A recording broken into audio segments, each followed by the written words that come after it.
என்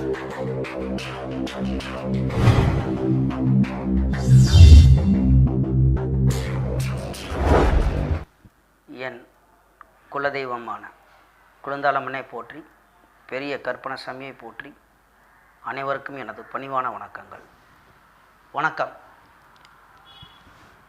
ஒரு சிலருக்கு பார்த்திங்கன்னா இந்த நல்ல வேலை கிடைக்கும், வருமானமும் வரும். அப்போ வருமானம்லாம் வந்துச்சுனாவே பேரும் கிடைக்கும், பேரும் புகழும், நல்லா எல்லாருமே புகழ்த்துவாங்க. இப்போ அதே நிலச்சி நிற்குமா இல்லை அது காலியாகி போயிடுமா அப்படிங்கிறது ஜோதிடத்தில் இருக்கான்னா இருக்குது. இப்போ நல்ல வேலை, ஒரு லக்கம் வேலை செய்வாங்க, அப்படியே ஒரு தொழில் தொடங்குவாங்க. அப்படி தொடங்கின உடனே வந்து ஒரு கடையை வச்சு ஏதோ ஒரு தொழில் தொடங்குவாங்க. 4 பேர்த்துக்கு வேலையை கொடுப்பாங்க, நல்ல வருமானம் வரும், நல்லா பேரும் புகழோடு இருப்பாங்க, நல்லா சம்பாதிப்பாங்க. அதுவே வந்து அடுத்த ஒரு தசை, அதாவது நேரங்காலம் அடுத்த ஒரு தசாபத்தியில் வரும்பொழுது அது அனைத்துமே இழந்து ஏன் ஜெயிலுக்கே கூட போகலாம். ஏன்னா பணம் காசு இப்போ இந்த என்னென்னா பொருள் என்ன பூலோகத்தில் இடமில்லை, அருள் இல்லை என்றலா அவ்வுலகில் இடமில்லை அப்படிங்கிறாங்கல்ல. அதே மாதிரி இப்போ புகழ் வேணும்னா இந்த இடத்துல பணம் காசு தேவை. இந்த காலகட்டத்துக்கு 4 பேர் நம்மளை புகழ்த்தி பேசணும் அப்படின்னா இப்போ தான் காசு கொடுத்தா புகழ்த்தி பேச ஆரம்பிச்சிருவாங்கள்ல. ஒரு டீ காப்பியை வாங்கி கொடுத்தா ஏதோ ஒன்று அவர் நல்லவர் வல்லவர் அப்படின்னு பேச ஆரம்பிச்சிருவாங்க. அப்போ பணமெல்லாம் இருக்கும்போது எல்லாமே புகழ்த்தி பேசத்தானே செய்வாங்க. அப்போ அந்த மாதிரி ஒரு நேரங்காலம் எப்போ வரும்? ஜாதகம் பார்க்க வர்றாங்க, பார்க்கும்போதே நமக்கு தெரியும் எந்தெந்த மாதிரி நேரத்தில் எப்படி வரும். அப்போ அந்த மாதிரி தசாபுத்திகள், கோச்சார பலன், இந்த மாதிரி இப்போ லக்கணத்துக்குள்ளே எத்தனாம் இடத்துக்கு அதிபதிகளோட தசை நடக்குது, அது எப்படி இருக்குது, கொடுக்குமா கெடுக்குமா. இப்போ ஒரு 9 நவக்கிரகங்கள் இருக்குது, 9 கிரகங்கள் இருக்குது. அந்த 9 கிரகங்களும் கொடுக்கறதுக்கு இருக்குது, கெடுக்கிறதுக்கு இருக்குது. பொதுவாக பாவக்கிரகங்கள்லாம் கெடுத்துரும், சுபக்கிரகங்கள் தான் கொடுக்கும் அப்படிங்கிறது விதி கிடையாது. சுபக்கிரகங்களும் கெடுக்கிற ஜாதகமும் இருக்குது, சரிங்களா. அப்போ நம்ம அவரவர் தனிப்பட்ட ஜாதகத்தில் பார்த்து இப்போ இந்த லக்கணம் ஒரு பொதுவாக இப்போ ஒரு லக்கணம் எடுத்துக்கிட்டோம்னா, இன்றைக்கி நம்ம ஒரு எடுத்துக்காட்டுக்கு தனுசை பற்றி தான் பேச போகிறோம். இப்போ ஒரு லக்கணம், தனுசு லக்கணத்தை பற்றி பேசுவோம். அந்த லக்கணத்துக்கு எல்லாமே கொடுத்துருவாங்க. தனுசுனா குரு அணியை சேர்ந்தவர். அப்போ குரு அணியை சேர்ந்தவர்னாக்கும் குரு, சூரியன், சந்திரன், செவ்வாய் இவங்கெல்லாம் கொடுத்துருவாங்க அப்படின்லாம் இருக்குது. அப்படின்னாக்கும் கெடுக்கிறது இருக்குது, சரிங்களா. சரி, இந்த வழக்கம் போல் ஜாதக கட்டத்தை வந்து ஸ்க்ரீனில் போட்டு நமக்கு இதோடைய பலனை பார்ப்போம். இந்த ஜாதகர் பிறந்த தேதி 10/10/1995, நேரம் 11:30 காலையில் AM. பிறந்த இடம் வந்து நாகப்பட்டினம்.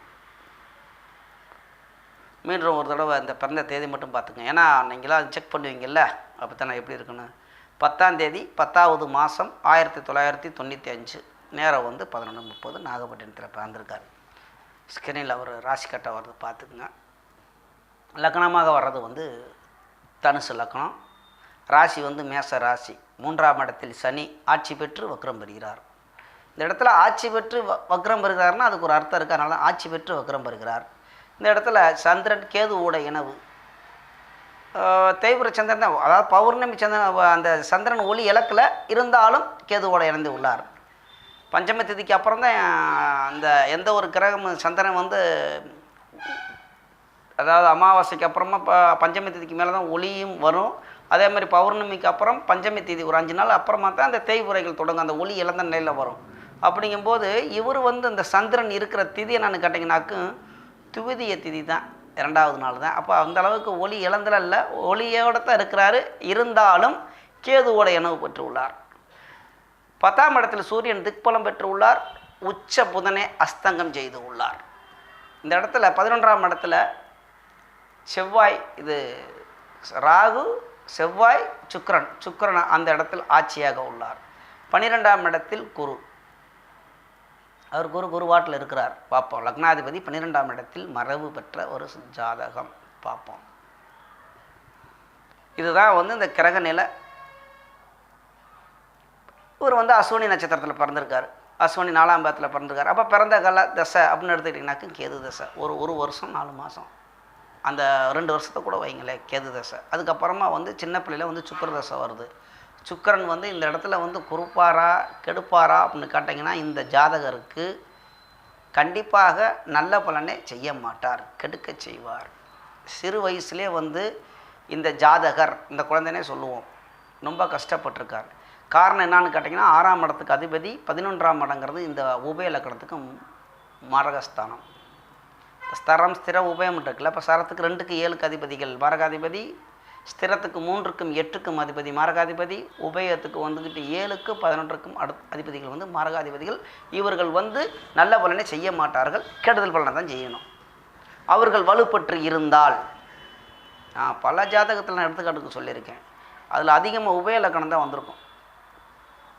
ஏன்னா இந்த மாதிரி மாரகாதிபதிகள் கெட்டு போய் ஒரு லெவலில் இந்த நீச்சமாகி நீச்ச பங்கமாகிறது, அதுக்கப்புறமா அந்த வலு வேறு இடத்துல இருந்து வலுப்பெறும் போது அவர்கள் நல்ல பலனை செய்கிறார்கள். அவர்கள் சொந்த வீட்டில் இருந்து ஆட்சியோ அல்லது உச்சம் அதிக பலன் பெற்று இருக்கும்பொழுது கெடுதல் பலனை செய்வார்கள் இந்த மாரகாதிபதிகள். அப்போ இந்த சுக்கிரன் வந்து இவருக்கு கெடுதலை செய்தார். கெடுதல்னாக்கும் அப்போ சிறு குழந்தைக்கு என்ன கெடுதலாக இருக்கும் அப்படின்னு கேட்டிங்கனாக்கும், தாயார் தானே நமக்கு வேணும். தாயாரால் கைவிடப்பட்டார் அப்படி எடுத்துக்கலாம். ஒரு சின்ன குழந்தை பிறந்த உடனே அந்த குழந்தைக்கு இப்போ தாய் தகப்பன்லாம் கைவிடப்பட்டு வேறு மாதிரி வளர்க்குறாரு, அவர் ரொம்ப கஷ்டப்பட்டு வளர்ந்துருக்கார் அப்படி எடுத்துக்குவோம். அந்த டாபிக் விட்டுருவோம். அப்போ 22 வயசுக்கு மேலே அவருக்கு வந்து சூரிய தசை வருது. இந்த இடத்துல இவர் படிச்சிருக்காரா படிக்கலை அப்படிங்கும்போது புதன் வந்து அஸ்தங்கமாகி உள்ளார், உச்சம் பெற்று. குரு 12ஆம் இடத்தில் மறைவு பெற்று உள்ளார். அப்போ ஓரளவுக்கு தான் படிப்பு எடுத்துக்கலாம், டிகிரி ஏதோ ஒரு படிச்சிருக்கார். அப்போ 22 வயசு வரைக்கும் இவர் படித்து ஏதோ ஒரு வேலைகளுக்கெல்லாம் போய் ஏதோ கஷ்டப்பட்டு வாழ்ந்துருக்கிறாரு. 22 வயசுக்கு அப்புறமா வந்து சூரிய தசை வருது, 9ஆம் இடத்துக்கு அதிபதி. எந்த ஒரு லக்னத்துக்கும் வந்து 5ஆம் இடத்துக்கு அதிபதியும் 9ஆம் இடத்துக்கு அதிபதியும் அவர்கள் கெடுக்க மாட்டார்கள். லக்னாதிபதி 5, 9 இந்த 3ம் லக்னத்துக்கு வந்து கொடுக்கத்தான் செய்யும், கெடுக்கவே கெடுக்காது. அவர்கள் கொடுக்கக்கூடிய இடத்தில் கொடுக்க வேண்டிய நிலைமையில் இருந்தால் அதையும் பார்க்கணும்ல. நம்ம நாட்டில் கொடுத்துறோம் அப்படின்னா இந்த எனக்கு இந்த 5ஆம் இடத்துக்கு அதிபதி இந்த வாரியாக கெட்டு போச்சு, இந்த 5ஆம் இடத்துலேருந்தே இப்போ நான் இந்த உள்ளே போய் கிடக்கிறேன் அப்படின்னா வரும், பார்ப்போம்.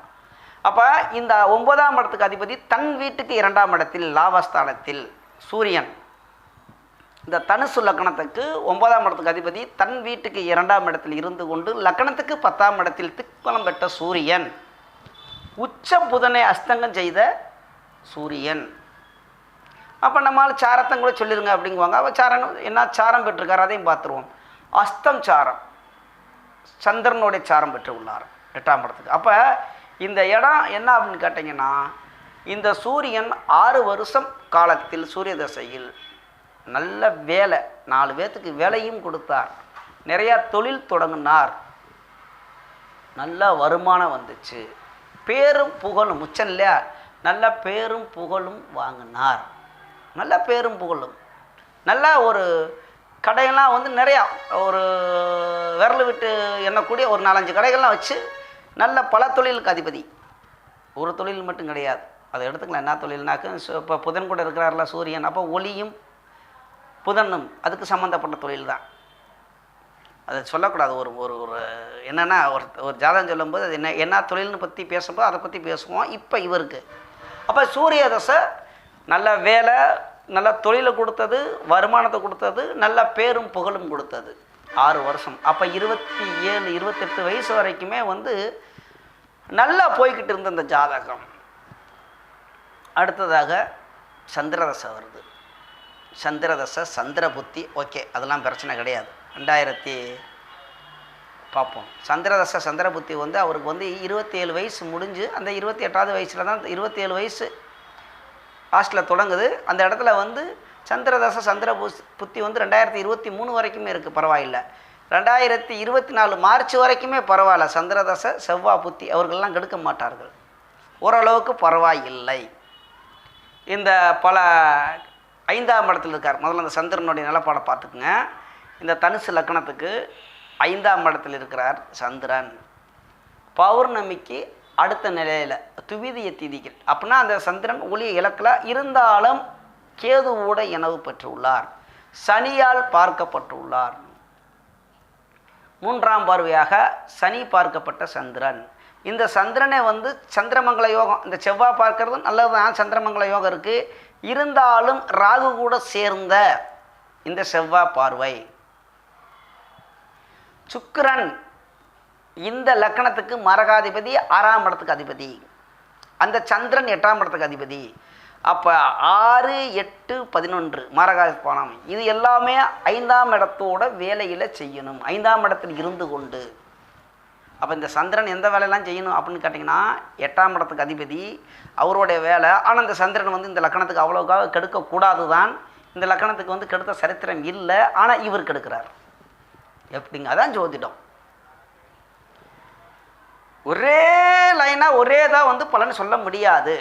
இந்த இடத்துல பார்த்தீங்கன்னா சனியால் பார்க்கப்பட்ட சந்திரன், மாரகாதிபதி 6ஆம் இடத்துக்கு அதிபதியான பார்த்த சுக்கிரன் பார்வை பெற்ற சந்திரன், ராகு கூட இணைந்த செவ்வாய் பார்வை. இந்த இடத்துல செவ்வாய் பார்வை நன்மையைத்தான் செய்யும், அதில் மாற்றுக்கிறது கிடையாது. ஆனால் அவர் ராகுவோட சேர்ந்திருக்கார், மாரகாதிபதி கூட சேர்ந்திருக்கிறார், 6ஆம் இடத்துக்கு அதிபதியோடு சேர்ந்திருக்கார். அப்போ இந்த வேலை என்ன செய்யும் அப்படின்னா, 5ஆம் இடங்கிறது மனக்காரகன், மனம் புத்தியுள்ள இடம் 5ஆம் இடம். அப்போ அதிக ஆசையை வளர்க்கக்கூடிய இடம் அப்படி எடுத்துக்கலாம். நிறையா பேர்த்துக்கு வந்து தொழில் தொடங்கி சின்ன பிணமாகி சிக்கி சின்ன பிணமாக ஆகிற இடம் இந்த 5ஆம் இடம் தான். இந்த 5ஆம் இடத்துல காதல் வகையும் பட்டு, அதாவது கெட்டு போயிருந்தால் 5ஆம் இடம்னா உடனே வந்து நீங்கள் நல்ல கோடீஸ்வரன் ஆன இடமும் 5ஆம் இடம் தான். இந்த மாதிரி தொழில் தொடங்கி இன்னும் பெரிய பேரும் புகழும் அடைந்த இடமும் இந்த 5ஆம் இடம் தான். ஆனால் இந்த மாதிரி கெட்ட நிலையில் உள்ள சந்திரன் மனோகரகன் வேறு. மனோகரகன் 5ஆம் இடத்துல இருக்குது, புத்தியை கொடுக்கக்கூடிய இடத்துலையும் இந்த சந்திரன் இருக்குது, புத்தி கெட்டு, அப்படி தான் சொல்ல முடியும். இல்லை அதிக ஆசைகளை காமிச்சு, ஆசைகளை தூண்டு, மீண்டும் மீண்டும் தொழிலை தொடங்கலாம், விரிவுபடுத்தலாம். 6ஆம் இடம் சுக்கிரன் பார்க்குறார், கடனை கொடுக்கக்கூடிய சுக்கிரன், மாரகாதிபதியான சுக்கிரன் பார்வை. 8ஆம் இடத்துக்கு அசிங்கம், கேவலம், துன்பம், துயரம் உள்ள 8ஆம் இடத்துக்குள்ள அதிபதி கேதுவோடு சேர்ந்திருக்கிறார். இவர் எவ்வளவுக்கு பேரும் புகழும் அந்தஸ்து இருந்ததோ அனைத்தையும் இழந்து ஜெயிலுக்கும் போய் அத்தனை தொழிலையும் இல்லை, இப்போ தொழிலே இல்லை, சாப்பாட்டுக்கு வழி இல்லை. இந்த மாதிரி ஒரு அமைப்பு. அப்போ 5ஆம் இடத்தில் இருக்கிற இப்போ இந்த சந்திரன், இப்போ இதே இப்போ இந்த லக்கணத்தை பற்றி பேசும்போது இப்போ சந்திரன் கொடுக்கணும், அதுக்கு வழியை சொல்லுங்கள். சந்திரன் நல்லதே செய்யணும், 8ஆம் இடத்த அதிபதியாக இருக்கட்டும். இப்போ இவர் வந்து வெளியூர்லேயே போய் சம்பாதிக்கலாம் இந்த லக்கணத்துக்கு. இப்போ 8ஆம் இடத்தோட தொடர்பு கொண்டாலும் அந்த இடத்துல சுபக்கிரகங்கள் பார்த்துருந்தால், இப்போ குரு அங்கே 12ல் இருக்கிறார். இதே சந்திரன் கடகராசி தனுசு லக்கணமாக இருந்து இந்த குரு பார்க்கும் பொழுது அவர் வெளியூர் வெளிநாட்டில் போய் நல்லா சம்பாதிக்கக்கூடிய இடம் தான் இந்த ஜாதகம். சரி, அதே இடத்துல வச்சு இப்போ நீ பலனை சொல்லியா அப்படின்னாக்க நல்லா பலன் அப்படின்னா, இந்த இடத்துல சுக்கரன் அங்கே இருக்கக்கூடாது, சுக்கரனத்துக்கு வேறு எங்கேயா போட்டுங்க. இப்போ சூரியன் அங்கே இருக்காருனாக்கும் கண்ணியிலே போட்டுருவோம் சுக்கரன். ராகு அந்த இடத்துல இருக்கக்கூடாது, 2 கிரகங்கள் மாறி இருக்கணும். அதே மாதிரி சனி பார்வை விழக்கூடாது, சனி 2ஆம் இடத்துல கூட இருக்கலாம், அது 2ஆம் இடத்துல இருந்து அது வேறு பலன். இல்லை சனி அங்கே இங்கே என்ன குரு பார்வை 4ஆம் இடத்துல இருக்கலாம், தாயார்னா அங்கே குரு பார்க்கிறார், இந்த மாதிரி எடுத்துக்கலாம். அப்போ சந்திர தசன் இது இந்த லக்கணத்துக்கு கொடுக்க செய்யும். அப்போ செவ்வாயோட பார்வை விழுகலாம், சுக்கரனுடைய சுபர் தான் சுக்கரன், ஆனால் அவர் எத்தனாம் இடத்துக்கு அதிபதி? ராகுவோட சேர்ந்த இந்த லக்கணத்தை எப்படியோ கொஞ்சம் நல்ல பலன் வரணும்னா எப்படி பலன் அப்படின்னா, சனி பார்வை விழுகக்கூடாது. சுக்கரன் வந்து இயற்கை சுபர் தான், அதில் நாங்கள் மாற்றுக்கிறதுக்கே வரல இங்கே. ஆனால் அவர் யார்? இப்போ அவருடைய வேலையும் செய்யணும்ல. இந்த லக்கணத்துக்கு செவ்வாய் பார்வை விழுகலாம், மங்களகாரணம், சந்திர மங்கள யோகம். இப்போ இந்த இடத்துல வந்து செவ்வாய் புத்தி நல்லது செய்யுமா அப்படின்னா கண்டிப்பாக நல்லது செய்யும். இதுதான் ஜோதிடம். ராகு தசை வருது, நல்லது செய்யுமா? சூப்பராக இருக்கும். சந்திர தசையில் அனுபவிச்சு தான் ஆகணும், வேறு மாற்றுக்கருத்தே கிடையாது. அப்போ இந்த 10 ஆண்டு காலம்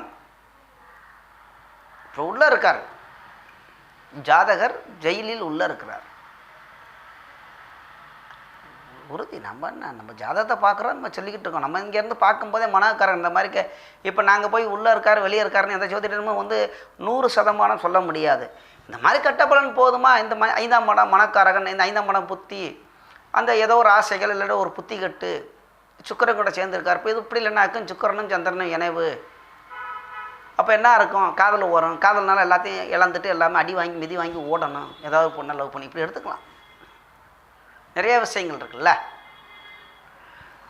அப்போ இது மாதிரி தான் வரும். அப்போ நல்ல பலன் வரணும்னா இந்த சந்திரன் இந்த லக்கணத்துக்கு கொடுக்கணும்னா தீயவர்கள் கூட சேரக்கூடாது, இந்த பார்வை வரக்கூடாது. இந்த மாதிரி வந்ததுனால தான் இந்த மாதிரி கெடுதல் பலன். இதே மாதிரி ஒவ்வொரு லக்கணத்துக்கும் பார்க்கணும். இப்போ தனுசு லக்கணம், இப்போ தனுசை பற்றி பேசுகிறோம், எனக்கு தனுசு லக்கணம் தான், இந்த சந்திர தசையில் நல்லா இருக்கேன், நின்னையா ஜோதிடம் சொல்கிற அப்படின்னு கேட்டக்கூடாது. அங்கே சந்திரன் கொடுக்கக்கூடிய இடத்துல இருந்தால் கண்டிப்பாக கொடுப்பார். அது உங்கள் ஜாதகத்தை பார்க்கணும். சரி, இதே லக்கணத்துக்கு சனியாக கூட கொடுப்பாரு, என்ன பண்ண முடியும்? இப்போ இந்த லக்கணத்துக்கு சனி தசையில் வருதுன்னா கொடுக்கத்தான் செய்வார், வரப்போகிறது கிடையாது, இருந்தாலும் சொல்லலாம். சனி வரணும்னா என்ன, ராகுக்கு அடுத்து குருவுக்கு அடுத்து எங்கே சனி வர்றது? சனி தசைலாம் நல்லா தான் இருக்கும். அப்படி எடுத்துக்கலாம். ஒவ்வொரு ஜாதகத்தை எடுத்துட்டோம்னா அந்த ஜாதகம் பலன். அதே மாதிரி கோச்சார பலனை பார்த்துக்கணும். இந்த இடத்துல வந்து அவர் இப்போ தானே ராகு கேது பயிற்சி வந்து, அது ராகு கேதும் அதே இடத்துல கேது இருக்கக்கூடிய இடத்துல சந்திரன் கூட கோச்சார ராகும் கோச்சார கேதுவும் வந்து இந்த சுக்கிரன் இந்த இடத்துல இருக்கும்போது நிறைய விஷயங்கள் பார்க்கலாம்ல. அப்போ அடுத்தவருக்கு வரப்போகிறது இந்த பாவப்பட்ட நேரத்துலேயும் 7.5 சனியும் வரப்போகுது. அடுத்த சனி பயிற்சி வந்து 7.5 சனி தானே, அனுபவிச்சு தான் ஆகணும். அப்போ இதை போய் நான் இந்த மாதிரி பரிகாரம் பண்ணுறேன், இது பண்ணலாம், இதெல்லாம் மாறுமா, மாற்ற முடியுமா அப்படின்னா தெய்வ பிரார்த்தனை பண்ணலாம். அதில் எந்த மாற்றுக்கருத்தும் கிடையாது. அதில் நானும் அதை தான் சொல்லுவேன், தெய்வ பிரார்த்தனை பண்ணுங்கள். உங்களுக்கு வந்து இந்த கெடுதல் பலன் கொஞ்சம் கம்மியாக இருக்கும். இருந்தாலும் எல்லாத்தையுமே இந்த கெடுதல் பலன்லாம் அப்படியே மாறி எல்லாமே நல்ல பலனாக வந்து நீங்கள் முதல் நிலைமைக்கு இந்த சந்திர தசையில் வருவீங்களா அப்படின்னு கேட்டிங்கன்னா அது இல்லை. வர முடியுமா அப்படின்னா முடியாது. அது அப்படி பலன் கிடையாது. ஜோதிடத்தில் அப்படி பலன் கிடையாது. ஏன்னா உங்களை சந்தோஷப்படுத்துறதுக்கு கூட நான் சொல்லிக்கலாம், நான் இந்த பரிகாரம் இந்த வேள்வி அதை இதை இதெல்லாம் இழக்க மாட்டேங்க, இழந்ததெல்லாம் வந்துடும் அப்படின்னா அதில் ஒரு 10,000 நம்ம சம்பாதிக்கலாம். அவ்வளோதான். நம்ம யார், நம்ம இந்த ஜோதிடர் தான்.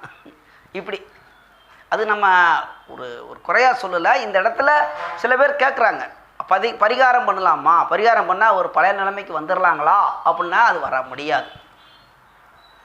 அப்போ ஜோதிடம் பொய்யாயிருதுல்ல. தெய்வ பிரார்த்தனை, தெய்வத்தை அண்டிருங்க, கர்மா வினைகளை அனுபவிச்சுட்டு கொஞ்சம் கொஞ்சமாக அவ்வளோ அதாவதுங்க தெய்வம் கோயில் குளத்துக்கு போகும்போது கோயிலில் போய் தெய்வத்தை பிரார்த்தனை பண்ணும்போது மன அமைதி கிடைக்கும். ஒரு இதுதான் நம்மளுடைய கர்மா அப்படின்னு நமக்கு மனசில் தோணும். இதெல்லாம் அனுபவிச்சுட்டாங்கன்னு இப்போ நல்லது இருந்தப்போ நம்ம நல்லா இருந்தோம், இப்போ இப்படி தான் இருக்குது, சரி இதையும் கடந்து போகும், சரி வர்றதை பார்த்துக்கலாம் அப்படிங்கிற ஒரு மனப்பான்மை வந்துடும். அவ்வளோதான். அப்புறம் நான் மாதிரி நான் காரில் போனேன், அப்புறம் நல்லா பணம் காசுலாம் இருந்துச்சு, நான் போனால் எல்லோரும் கும்பிடுவாங்க, நான் டீயெல்லாம் வாங்கி கொடுப்பேன், என்னை ஐயா கும்பிடுறேன் சாமின்னு எல்லாம் கும்பிடுறேன் சாமிகிட்டே இருப்பாங்க. எத்தனை கும்பிடுவாங்கன்னா இப்போ அந்த கும்பிடுறேன் சாமி வருமானாக்க இல்லை. சரிங்களா? சரி, இப்படியே பேசிக்கிட்டே போனால் டைம் தான் வேஸ்ட் ஆகும். மீண்டும் அடுத்த வீடியோவில் பார்க்கலாம். உங்களுக்கு சந்தேகம் இருந்தால், நிறைய பேர் இப்போ இங்கிலீஷ் கமாண்ட் போட்டிருக்காங்க, என்னால் கொடுக்க முடியல. நான் சொல்லியிருக்கேன் நிறைய இடத்துல தமிழில் கமாண்ட், நீங்கள் எழுத்து போடுறது தமிழில் எழுதுங்க, கண்டிப்பாக நான் உங்களுக்கு பதில் தர்றேன். சரிங்களா? நீங்கள் இந்த இங்கிலீஷில் கமாண்ட் போட்டிங்கன்னா என்னால் பதில் தர முடியாது, ஏன்னா எனக்கு தெரியாது. சரிங்களா? ஆகையினால தமிழ் கமாண்ட் போடுங்க, உறுதியாக உங்களுக்கு நான் பதில் தர்றேன். எல்லாத்துக்கும் தந்துக்கிட்டு தான் இருக்கேன். மற்றபடி மீண்டும் அடுத்த வீடியோவில் சந்திப்போம். நமது யூடியூப் சொந்தங்கள் அனைவரும் வளமுடன் வாழ்வீர்கள், நன்றாக இருப்பீர்கள். நன்றி, வணக்கம்.